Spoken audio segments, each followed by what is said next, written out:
Bonjour tout le monde, dans cette vidéo nous intégrons l'équation différentielle de second ordre suivante mais en utilisant changement de variable.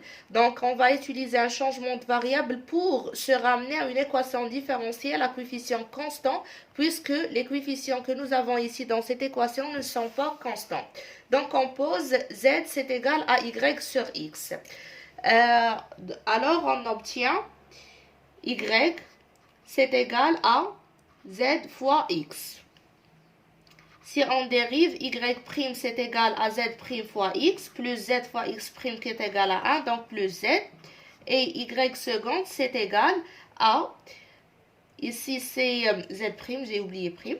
Donc, lorsqu'on dérive y seconde, c'est z', donc c'est z seconde, fois x, plus z plus z' fois x' qui est égal à z', plus la dérivée de z', c'est z', donc ça fait 2z'.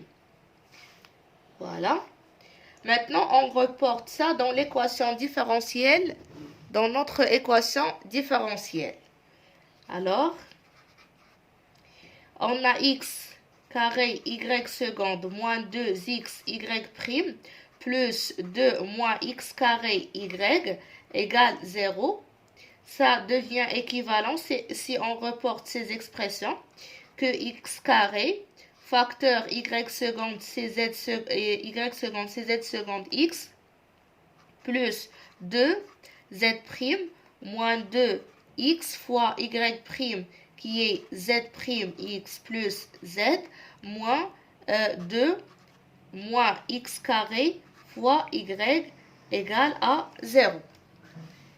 D'accord, on développe, on trouve x cube facteur de z seconde moins z, c'est égal à 0. Donc, ça veut dire que z seconde moins z, c'est égal à 0 sur x cube, c'est égal à 0. Maintenant, on passe à la deuxième étape pour trouver la solution de cette équation différentielle du second ordre sans second membre.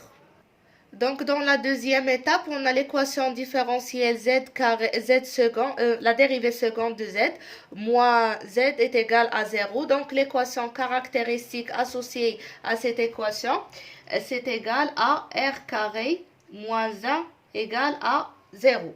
Donc, le discriminant associé à cette équation caractéristique, delta, c'est égal à b carré moins 4ac. Donc, c'est égal à... Le discriminant ici, c'est égal à 4 supérieur strictement à 0. Donc, d'après le rappel, lorsque le discriminant supérieur strictement à 0, ça veut dire que l'équation caractéristique admet deux solutions R1 et R2. Et la solution de l'équation différentielle s'écrit sous la forme A, l'exponentielle de R1x plus B, l'exponentielle de R2x. Donc ici, dans notre situation, les solutions de l'équation caractéristique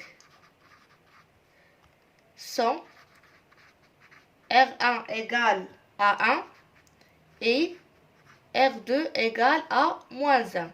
C'est moins B moins la racine de delta sur 2A moins B plus la racine de delta sur 2A. Ou bien on peut remarquer ici directement que R carré moins 1 est égal à 0. Ça veut dire que R carré c'est égal à 1. C'est-à-dire que R c'est égal à soit 1 soit moins 1.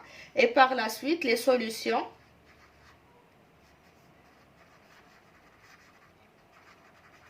de l'équation différentielle z seconde moins z est égal à 0 sont de la forme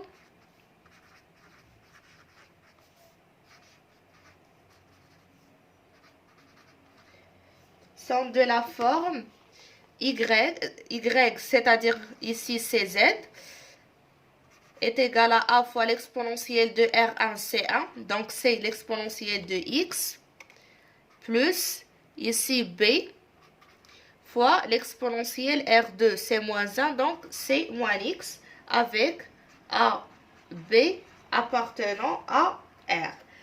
Dans la troisième étape, on va revenir à la variable initiale. Donc, on a y, on a posé comme changement de variable, z c'est égal à 1 sur, c'est égal à y sur x. Donc, y c'est égal à x fois z. Alors, la solution y c'est égal à x fois z, qui est a, l'exponentielle de x, plus b, l'exponentielle moins x, avec a, b appartenant à r. Voilà la solution de l'équation différentielle de second ordre que nous avons. Ça, c'est la solution de l'équation que nous avons dans l'exercice. C'est l'équation x carré y seconde moins 2x y prime plus 2 moins x carré y est égal à 0. Bien sûr, nous avons utilisé ce changement de variable. Maintenant, on passe pour intégrer cette dernière équation différentielle, mais dans la prochaine vidéo.